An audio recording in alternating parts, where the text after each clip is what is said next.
Kirchhoff's rule. So சிம்பிளான சர்க்கியூட்டுக்கு வந்து Ohm's law use பண்ணுவோம். அதே மாதிரி காம்ப்ளெக்ஸான சர்க்கியூட்ஸ்க்கு வந்து கிர்ச்சாஃப்ஸ் ரூல் தான் நம்ம யூஸ் பண்ணுவோம். ஸோ கிர்ச்சாஃப்ஸ் லால ரெண்டு இருக்கு. ஒன்று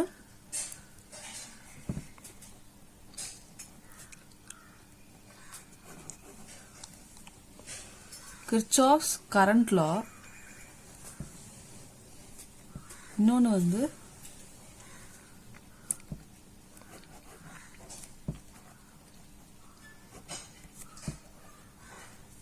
Kirchhoff's voltage law. First, Kirchhoff's current law.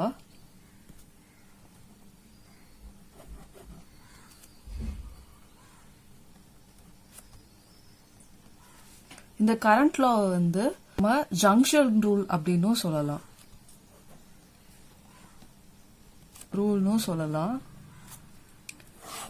ஏன்னா கரண்ட் வந்து இப்போ எலக்ட்ரிக்கல் சர்க்கியூட்ல இப்போ இது வந்து ஒரு நோட். ஸோ இந்த இடத்துல வந்து நிறைய பிரான்ச்சஸ் வந்து இப்படி மீட் ஆகும். ஸோ நிறைய பிரான்ச்சஸ் வந்து ஒரு ஜங்ஷன்ல வந்து மீட் ஆகுறதுனால இது கிர்ச்சாஃப்ஸ் கரண்ட் லா இல்லைன்னா ஜங்ஷன் லான்னு கூட சொல்லலாம். ஸோ இப்போ இதில் நிறைய கரண்ட்ஸ் இருக்கு. இதில் வந்து I1 current, I2, I3, I4, I5. So இப்போ இந்த ரெண்டு கரண்ட்ஸ் வந்து நான் இன்கமிங், அதாவது இந்த நோடுக்கு வந்து இந்த கரண்ட் உள்ள வருது. அதே மாதிரி இந்த நோட்ல இருந்து இந்த கரண்ட்ஸ்லாம் வந்து வெளியே போகுது. ஸோ இந்த லா வந்து என்னதுன்னா, the algebraic sum of the currents at any junction of a circuit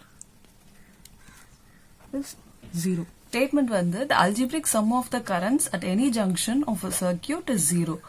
அதாவது ஒரு நோட் இல்லனா வந்து ஒரு ஜங்ஷன்ல மீட் ஆகுற algebraic sum of currents, அதாவது sum of incoming currents equal to outgoing currents. இப்போ இந்த நோட்ல வந்து incoming current அது வந்து நம்ம பாசிட்டிவா நம்ம டினோட் பண்ணுவோம். அதே மாதிரி அவுட் கோயிங் கரண்ட்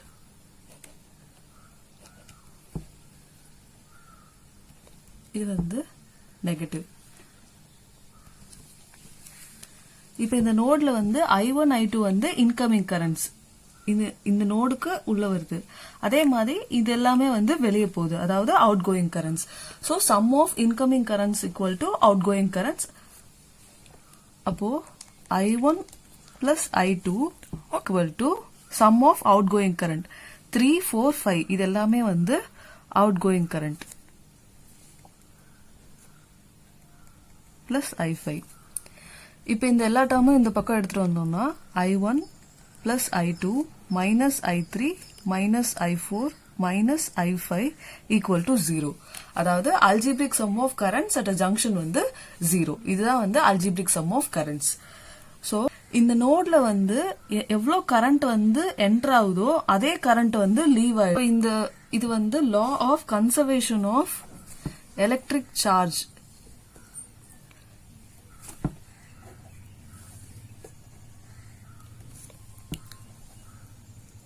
இது வந்து இது ஒபே பண்ணுது. ஏன்னா எந்த சார்ஜுமே வந்து கிரியேட் ஆகல, அதே மாதிரி அக்யூமுலேட்டும் ஆகல. இந்த நோடுக்கு வந்து எவ்வளவு சார்ஜ் வந்து உள்ள வருதோ அதே மாதிரி ஈக்குவலான சார்ஜ் வந்து வெளியே போயிடுறதுனால இது law of conservation of electric charge வந்து ஒபே பண்ணுது. இது ஃபர்ஸ்ட் லா, அதாவது கிர்ச்சாஃப்ஸ் கரண்ட் லா. அடுத்து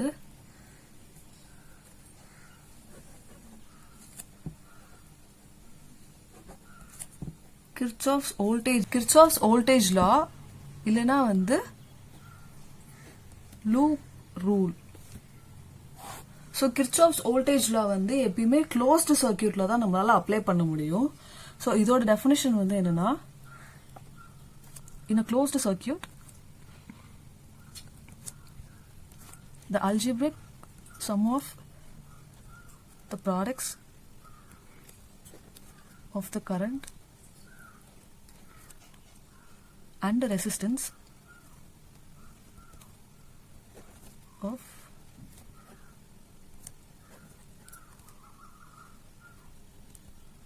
is equal to the total EMF in the circuit. அதாவது ஒரு க்ளோஸ் சர்க்கியூட்ல இருக்கிற வோல்டேஜ் டிராப் வந்து அந்த சர்க்கியூட்ல இருக்கிற டோட்டல் இஎம்எஃப்க்கு வந்து ஈக்குவலா இருக்கும்னு சொல்றாங்க. இப்போ நான் எக்ஸாம்பிளுக்கு ஒரு சர்க்கியூட் எடுத்துக்கிறேன். ஒரு பேட்டரி,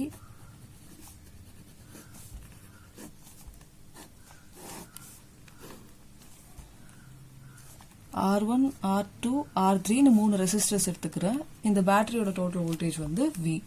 ஸோ இப்போ இந்த க்ளோஸ்டு சர்க்கியூட்ல இந்த பேட்டரியில இருந்து ஐன்ற ஒரு கரண்ட் வந்து ஃப்ளோ ஆகும்.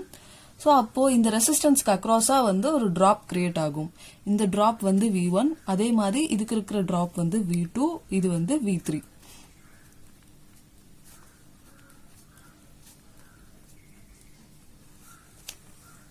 லா படி என்ன சொல்றாங்கன்னா, sum of the voltage drop V1 plus V2 plus V3 இந்த drop total drop வந்து எதுக்கு ஈக்குவலா இருக்கும்னா total EMF of the circuit total voltage வந்து V. இப்போ இது வந்து இந்த பக்கம் எடுத்துட்டு வந்தோம்னா V minus V1 minus V2 minus V3 equal to 0. அதாவது algebraic sum of the product of the current அந்த ரெசிஸ்டன்ஸ் சொல்லியிருக்காங்க. ஸோ வின்றது வந்து என்னன்னா இதுல ஃப்ளோ ஆகுற கரண்ட் இன்டூ ரெசிஸ்டன்ஸ். ஸோ V1ன்றது வந்து I இன்டூ R1, அதாவது product of current and resistance. So each part of the circuit, அதாவது ஒவ்வொரு டிராப்க்கும் வந்து இருக்கிற சம் வந்து டோட்டல் இஎம்எஃப் ஆஃப் த சர்க்கியூட்க்கு ஈக்குவலா இருக்கும்னு சொல்றாங்க. இதுதான் அது. இந்த டோட்டலா இருக்கிற இஎம்எஃப் வந்து டிராப்க்கு ஈக்குவலா இருக்கிறதுனால இது வந்து லா ஆஃப்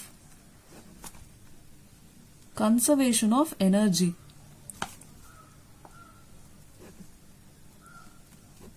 இந்த law வந்து இது obey பண்ணுது. சோ இப்போ இந்த R1 ரெசிஸ்டன்ஸ் எடுத்துக்கிட்டோம்ல, இப்போ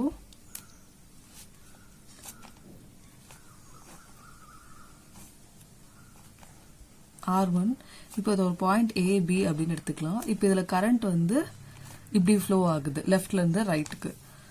இப்போ இதுல இருக்கிற வோல்டேஜ் வந்து பாசிட்டிவா இருக்குமா நெகட்டிவா இருக்குமான்னு எப்படி டிட்டர்மைன் பண்றோம்னா, ஸோ நம்ம ஏல இருந்து பிக்கு மூவ் பண்றோம். ஸோ நம்ம அசியூம் பண்ற டைரக்ஷன் வந்து இப்படி, கரண்ட் ஃப்ளோவும் வந்து ஏல இருந்து பிக்கு தான் மூவ் ஆகுது. So A to B flow ஆகுறப்போ கன்சிடர் பண்றோம். அப்போ இங்க இருக்கிற வோல்டேஜ் வந்து எப்படி இருக்கும்னா பாசிட்டிவா தான் இருக்கும். So I into R1. So இது ஃபர்ஸ்ட் கேஸ். செகண்ட் கேஸ்ல வந்து இதே ரெசிஸ்டர் தான் R1, நம்ம வந்து ஆப்போசிட்ல மூவ் ஆகுறோம்.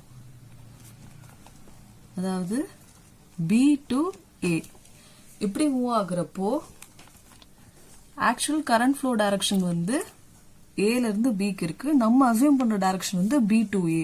ஸோ இது ஆப்போசிட்டா இருக்கிறதுனால இப்ப நம்ம மெஷர் பண்ற வோல்டேஜ் வந்து மைனஸ் IR1. இது வந்து நெகட்டிவ்ல இருக்கும். அதே மாதிரி ஒரு இஎம்எஃப் ஒரு சோர்ஸ் இருந்துச்சுன்னா, ஸோ ஒரு சோர்ஸ் கன்சிடர் பண்றோம் AB. ஸோ இந்த கேஸ்ல வந்து அதே மாதிரி ஏல இருந்து பிக்கு மூவ் பண்றோம். இந்த பேட்டரியோட இஎம்எஃப் வந்து எப்சிலான் மைனஸ் பிளஸ். இப்போ இதுல இருக்கிற வோல்டேஜ் வந்து ஆக்சுவல் கரண்ட் டைரக்ஷன் வந்து இப்படிதான், பாசிட்டிவ்ல இருந்து தான் கரண்ட் ஃப்ளோ ஆகுறது. நம்மளும் வந்து அதே டைரக்ஷன் தான் ஃபாலோ பண்றோம். ஸோ இந்த வோல்டேஜ் வந்து பிளஸ் எப்சிலான், அதாவது பாசிட்டிவ் இஎம்எஃப் தான் நம்மளால மெஷர் பண்ண முடியும். அதே மாதிரி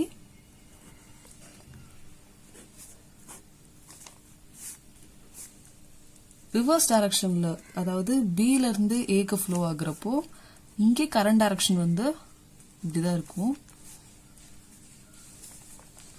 ஸோ நம்ம ஆப்போசிட்ல மெஷர் பண்றதுனால இதோட இஎம்எஃப் வந்து மைனஸ் எப்சிலான். ஸோ பேட்டரிக்கு வந்து எப்பயுமே நம்ம லோவர் பொட்டன்ஷியல்ல இருந்து ஹையர் பொட்டன்ஷியலுக்கு மூவ் பண்ணுவோம். இங்க வந்து நெகட்டிவ்ன்றது லோவர் பொட்டன்ஷியல். லோவர் பொட்டன்ஷியல்ல இருந்து ஹையர் பொட்டன்ஷியலுக்கு மூவ் பண்றப்போ நம்மளுக்கு பாசிட்டிவ் வோல்டேஜ் தான் கிடைக்கும். ஹையர் பொட்டன்ஷியல்ல இருந்து லோவர் பொட்டன்ஷியலுக்கு மூவ் பண்ணோம்னா நம்மளுக்கு நெகட்டிவ் இஎம்எஃப் கிடைக்கும். ஸோ ஒரு சின்ன நோட்டு, KVL யூஸ் பண்றப்போ நம்ம கன்சிடர் பண்ற பிரான்ச்ல இருக்க கரண்ட் வந்து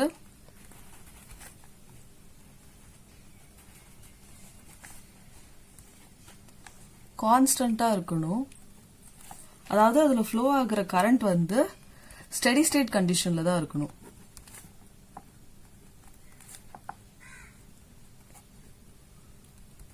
அப்பதான் நம்மளால வந்து கேபிள் யூஸ் பண்ண முடியும். கான்ஸ்டன்ட் கரண்ட் தான் வந்து ஃப்ளோ ஆகணும். கரண்ட் வந்து அந்த இடத்துல கரண்ட் வந்து வேரி ஆயிட்டே இருந்ததுன்னா அதை நம்மளால கண்டுபிடிக்க முடியாது. ஸோ ஸ்டெடி ஸ்டேட் கண்டிஷன்ல தான் நம்மளால கேவிஎல் அப்ளை பண்ண முடியும்.